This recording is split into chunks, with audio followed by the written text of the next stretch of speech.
In the quiet suburban streets of Dallas, a young couple, Alex and Maria, were basking in the glow of a recent inheritance. They'd always dreamed of a secure future, but their thoughts quickly turned to family. Maria's parents, Elena and Ricardo, were struggling under the weight of an escalating mortgage, threatening their beloved family home. Alex and Maria saw a chance to make a profound difference. They decided to gift them a significant sum, enough to pay off the mortgage entirely. It felt like the purest act of love, a way to lift a heavy burden and secure their parents' peace of mind. What could possibly go wrong with such a generous gesture? The moment Alex and Maria delivered the news was unforgettable. Tears flowed freely as Elena and Ricardo absorbed the incredible generosity. The specter of foreclosure, the daily anxiety about making ends meet, the fear of losing their home, all of it vanished in an instant. This wasn't just money, it was freedom, security, and the affirmation of family love. For Alex and Maria, the joy of giving was far greater than any financial gain. They believed they had done something wonderful, a straightforward transfer from their abundance to their parents' need. No strings attached, no hidden catches, or so they thought. Months later, a crisp white envelope arrived in Alex and Maria's mailbox, bearing the unmistakable return address of the Internal Revenue Service. Their hearts sank. They hadn't filed anything unusual, their taxes were straightforward. Maria nervously tore it open. Inside, it wasn't a standard audit notice, but something far more perplexing, a query regarding a significant unreported financial transaction involving a gift. A gift? They had given a gift, yes, but why was the IRS involved? A chill ran down their spines.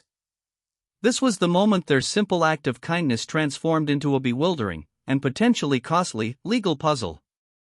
Before we dive into Alex and Maria's predicament, let's understand the core concept, the U.S. federal gift tax. In its simplest form, the gift tax is a tax on the transfer of property by one individual to another while receiving nothing, or less than full value, in return. Think of it as preventing people from giving away all their assets before they die to avoid estate taxes. The IRS wants to ensure that significant transfers of wealth, whether during life or at death, are accounted for. It's designed to capture the value of these transfers and, if they exceed certain thresholds, impose a tax. This is often where the first layer of misunderstanding begins. Alex and Maria's initial reaction was confusion. They remembered hearing about an annual exclusion, a certain amount you could give away each year without any tax implications. They vaguely thought, our gift was large, but surely it's fine if it's below some big number? This brings us to the first thing nobody truly warns you about, the illusion surrounding the annual gift tax exclusion. Many people assume that as long as their gift is under this exclusion limit, it's completely invisible to the IRS, requiring no reporting or documentation whatsoever. This assumption is a common and critical misstep. Let's demystify the annual exclusion. For 2024, the annual gift tax exclusion stands at a generous $18,000 per recipient. This means you can give up to $18,000 to as many individuals as you wish within a calendar year, and those gifts are indeed completely free from gift tax and reporting requirements. Think of it as a small, personal zone of tax-free generosity. Alex could give Maria's dad $18,000, and Maria could give her dad $18,000. But here's the crucial nuance Alex and Maria missed: this limit applies per donor, per recipient, per year. Their single, large joint gift to two recipients vastly exceeded this simple framework. Here's the first critical truth nobody adequately warns you about: while gifts under the annual exclusion are indeed invisible, any gift exceeding that amount to a single individual in a year, even if no tax is immediately due, must be reported to the IRS. This isn't optional, it's a mandatory requirement. Alex and Maria's single gift to Elena and Ricardo far surpassed their combined $36,000 annual exclusion, assuming they split the gift. They thought they were simply being generous. The IRS saw a potentially taxable event that needed tracking.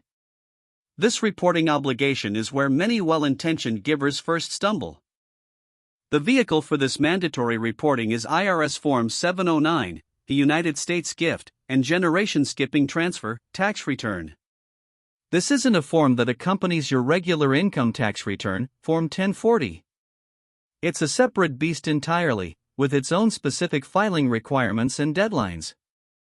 If you make a gift that exceeds the annual exclusion, you, as the donor, are generally required to file Form 709 by April 15 of the following year.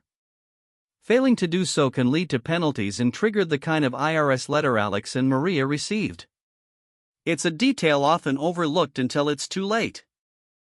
Alex and Maria's frustration mounted. Why do we have to report it if we don't owe any tax? They wondered. This brings us to the deeper connection within the U.S. tax system. The IRS isn't just tracking these gifts out of curiosity, they're tracking them because every dollar you gift above the annual exclusion starts to chip away at something called your lifetime gift and estate tax exemption. This leads us directly into the second major thing nobody warns you about: how that multi-million-dollar lifetime exemption actually works and its surprising implications for your future estate planning. Many hear about the substantial lifetime gift and estate tax exemption, currently over $13 million per individual for 2024, and breathe a sigh of relief. Great, they think, I can give away millions tax-free, no problem. This is the second common myth, that the lifetime exemption is a free money pool you can dip into during your life without any immediate consequences, especially if you never expect to give away that much. The misconception is that it only matters at death, or if you're truly ultra-wealthy. This perspective overlooks a critical operational detail that directly affected Alex and Maria. Here's the hidden truth. That multi-million-dollar exemption isn't just for your estate upon death. It's a unified lifetime exemption that applies to both gifts you make during your life and the assets left in your estate when you pass away. Every dollar you give above the annual exclusion, and therefore report on Form 709, reduces your available lifetime exemption dollar for dollar.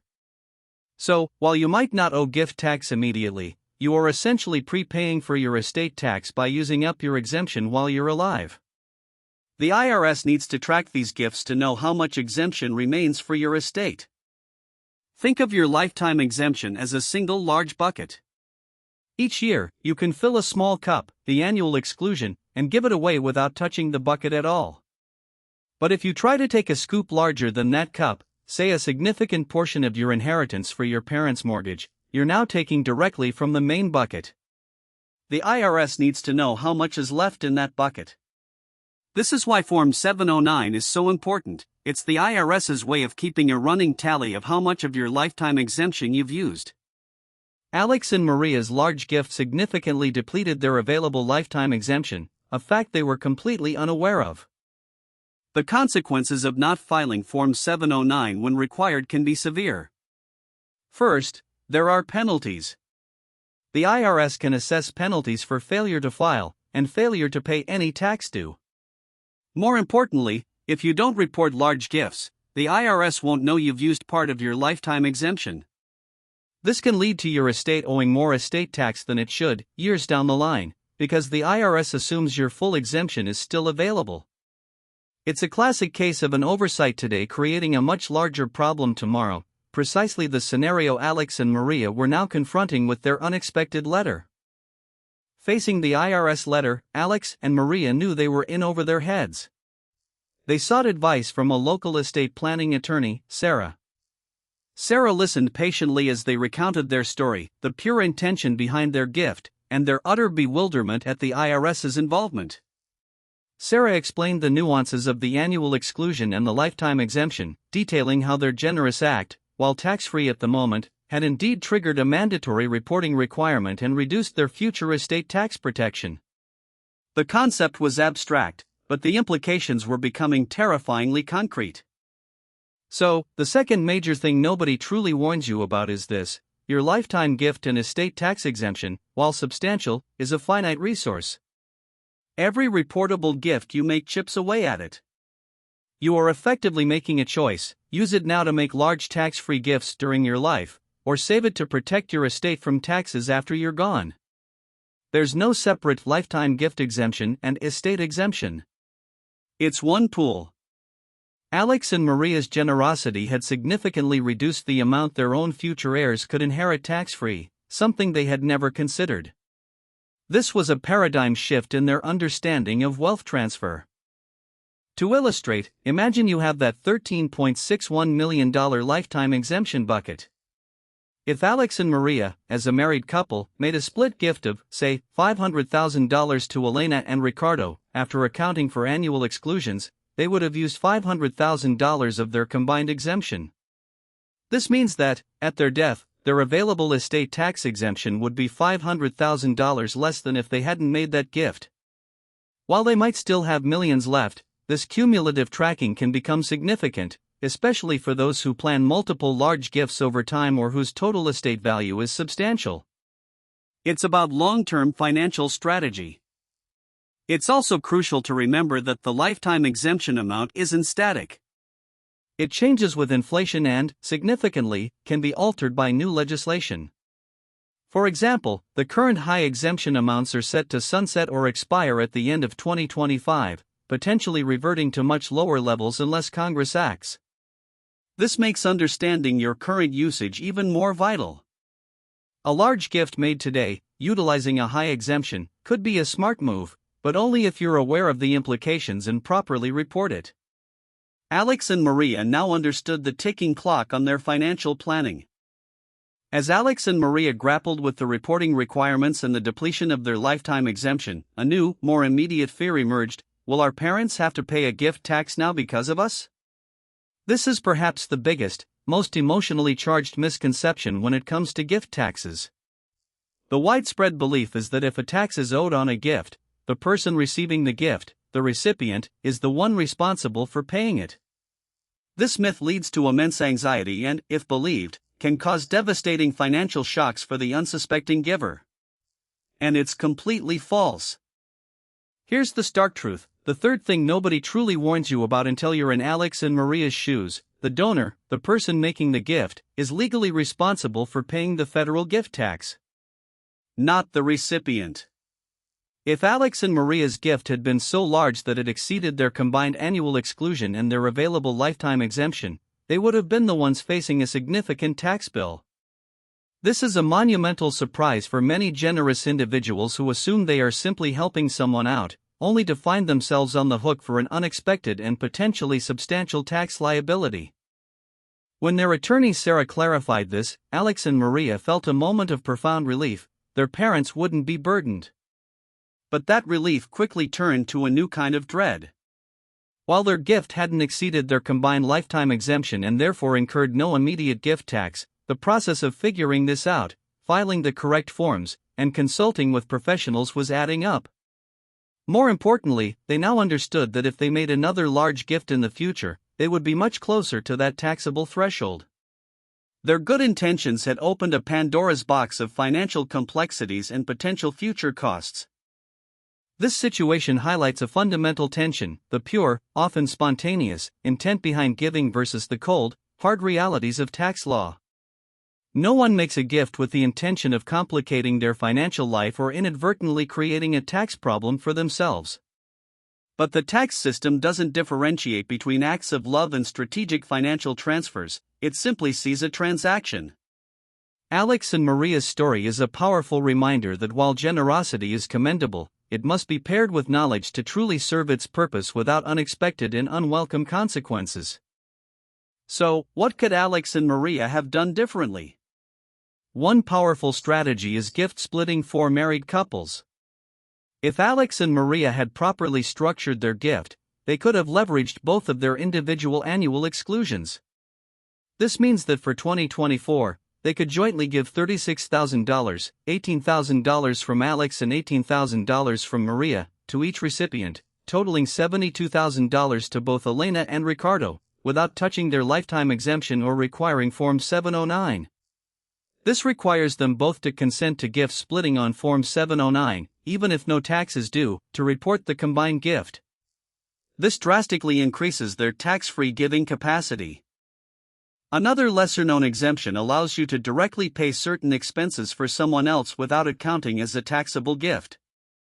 For instance, if Alex and Maria had paid Elena and Ricardo's medical bills directly to the hospital, or their tuition fees directly to an educational institution, these payments would not be considered taxable gifts, nor would they count against the annual exclusion or lifetime exemption. This is a powerful loophole for supporting family members with specific needs, as long as the payment goes directly to the service provider, not to the individual. Their mortgage payment, unfortunately, would not qualify under this rule. For significant financial assistance, a loan can be a strategic alternative to a gift. If Alex and Maria had structured their support as a bona fide loan with a written agreement, interest rate, and repayment schedule, it would not be considered a gift. This keeps their lifetime exemption intact. However, the loan must be legitimate. A sham loan with no intention of repayment can be reclassified by the IRS as a gift. This strategy requires formality, but it offers immense flexibility for helping family without triggering gift tax concerns. It's a complex area that demands clear documentation and a genuine intent for repayment.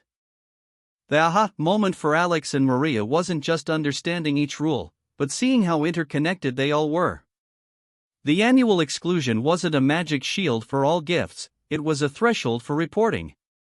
That reporting wasn't just a formality, it directly impacted their long-term estate planning by consuming their lifetime exemption. And the responsibility for any tax wasn't on their grateful parents, but squarely on their own shoulders. This complete picture, the moment everything clicked, transformed their understanding from simple generosity to strategic financial stewardship. It's worth noting that certain types of gifts have different rules. Gifts to qualified political organizations, for instance, are generally not subject to federal gift tax. Similarly, gifts to qualified charitable organizations are also exempt from gift tax. These specific exemptions are designed to encourage civic engagement and philanthropy, and they fall outside the regular annual exclusion and lifetime exemption framework that applies to gifts between individuals. Always verify the recipient's qualified status to ensure your charitable intent aligns with tax-exempt treatment. Alex and Maria's gift to their parents, however, was clearly not in these categories. There's also a significant distinction for gifts between spouses. The marital deduction allows you to give an unlimited amount of property to your spouse, provided they are a U.S. citizen, free of gift tax and reporting requirements. This is a fundamental principle of marital property law and tax policy, recognizing the unity of assets within a marriage. If your spouse is not a U.S. citizen, the annual exclusion for gifts to them is much higher than the general annual exclusion, but still limited. This specific rule makes interspousal transfers incredibly flexible for financial planning. Beyond the numbers, the tax implications can ripple into family dynamics. For Alex and Maria, the initial joy of their gift was nearly overshadowed by the stress of the IRS letter and the unexpected complexities. This situation could have easily created friction or resentment if they hadn't proactively sought professional advice. Understanding these rules isn't just about avoiding penalties, it's about preserving relationships and ensuring that acts of generosity truly bring the intended relief and happiness, rather than confusion and conflict. Financial knowledge empowers better family decisions. The gift tax, along with the estate tax, forms the cornerstone of the U.S. wealth transfer taxation system. Its purpose is to tax large accumulations of wealth as they pass from one generation to the next, preventing a perpetual concentration of riches without any tax event. While these taxes affect only a small percentage of the population, understanding their mechanics is critical for anyone planning significant financial transactions, regardless of their current net worth. It's not just for billionaires, it's for anyone who might inherit or give away substantial assets over their lifetime. Let's quickly compare gifts made during life versus bequests made at death. Both use the unified lifetime exemption, but there are subtle differences. Gifts remove assets from your estate immediately, potentially removing future appreciation from estate tax. Bequests, on the other hand, allow you to retain control of assets until death. Gifts can also be a way to see your loved ones benefit directly and actively, while bequests are a final distribution. The optimal choice depends on your personal goals, financial situation, and tax planning objectives. It's a key decision in any comprehensive estate plan. It's important to note that while we've focused on federal gift tax, some states also have their own gift tax laws. However, most states do not impose a gift tax. For example, states like Connecticut are the exception, not the rule, and they often align their exemptions with federal guidelines or have very high thresholds. Still, it's always prudent to check your specific state's laws, especially if you reside in or are making a gift to someone in a state known for its unique tax structures. Always consider both federal and state regulations in your financial planning. Alex and Maria's experience underscored the critical importance of documentation. Even for gifts under the annual exclusion, keeping clear records, who you gave to, how much, and when, is simply good financial practice. For gifts over the annual exclusion, Form 709 is non-negotiable. Furthermore, if you structure a loan, a detailed loan agreement is paramount. The IRS prioritizes clear records. Without them, you lack the evidence to support your claims, potentially leading to audits, penalties, and prolonged legal battles. Good record keeping is your best defense.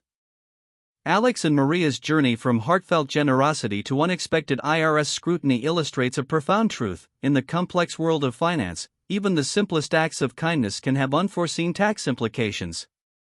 They learned that the annual exclusion isn't a cloak of invisibility, that the lifetime exemption is a finite, tracked resource, and most critically, that the burden of gift tax falls squarely on the donor. Their story is a powerful reminder that while the spirit of giving is priceless, the execution of that giving requires careful, informed planning. The core lesson from Alex and Maria's ordeal is universal: don't let good intentions lead to bad surprises. Whether you're considering a significant financial gift, planning your estate, or simply helping out a loved one, understanding the basics of gift tax is essential. It allows you to plan strategically, utilize available exemptions effectively, and ultimately ensure your generosity achieves its desired impact without unintended financial headaches. Proactive education and professional guidance are not luxuries, they are necessities in navigating this complex financial landscape. So, how can you empower your generosity? First, be aware of the annual exclusion amount and that any gift exceeding it must be reported on Form 709. Second, understand that every reported gift reduces your lifetime gift and estate tax exemption, impacting your future estate planning. Third, always remember that you, as the donor, are responsible for any gift tax owed. These three things, often overlooked, are crucial. Equip yourself with this knowledge, and when in doubt, consult a qualified tax professional or estate planning attorney. They can help you structure your gifts to maximize impact and minimize tax implications. Alex and Maria's story had a happy ending, despite the initial scare. They successfully filed the required forms, understood the implications for their lifetime exemption, and, most importantly, secured their parents' home. But their experience serves as a powerful cautionary tale. In the world of personal finance, true wealth isn't just about what you accumulate, it's about what you understand. And when it comes to the gift tax, what you don't know can hurt you. Stay informed, plan ahead, and ensure your acts of generosity remain joyful, uncomplicated expressions of love and support.